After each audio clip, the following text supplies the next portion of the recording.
Hello and welcome to 5-Minute Math. Today we are looking at the 7th grade concept of solving scale problems.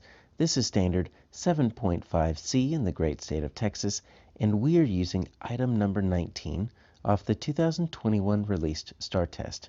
If you have not done so already, please go ahead and take a moment to pause the video, work this problem out on your own, unpause it, and then we will look at our answers together. So we've got two pentagons here, and the only thing we know about these pentagons is that they are similar. So when we have similar shapes, that means first off they are the same shape. So you cannot have a pentagon be similar with a rectangle. And they're the same type of shape. So these are irregular pentagons. They do not all have the same side lengths, but they do have the same angles across these. So the side lengths are proportional, but they're different, but they have the same angles here. So you see they're pointed in the same direction, so sometimes we'll get two shapes and they'll be rotated, and you have to kind of mentally rotate one or maybe draw a new one. But these seem to be pointing in the same directions. We've got the big base on the bottom, and you see like this angle right here that's sitting at J, that's going to be the same as this angle here at S. This obtuse angle up at M is going to be the same as the angle up at F. The only difference is the side lengths are different, but they are proportional. So you see that we are missing a value, but look what we have. We've got 1, 2, 3 values. So when we've got 3 numbers and we're missing a fourth, that makes me think of a proportion. So this is our small pentagon. This is our big pentagon. So there's 2 ways that we can set this up. So we could take a look at our proportion, and we could look at our small over small, and then match that up with our big over big. So when I say small over small, that means let's take this top one right here, KF, right?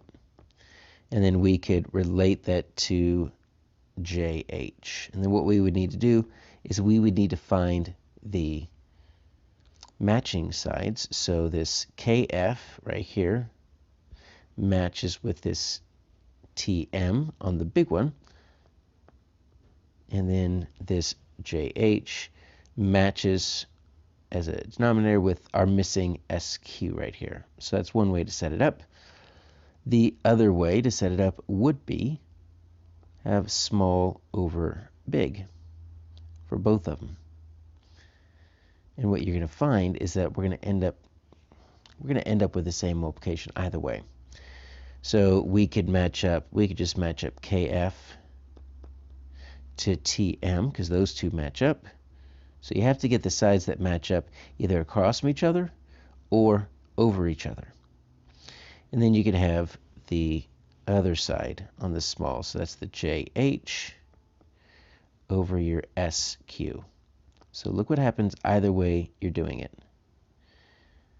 Either way you're doing it, you're going to multiply KF times SQ. And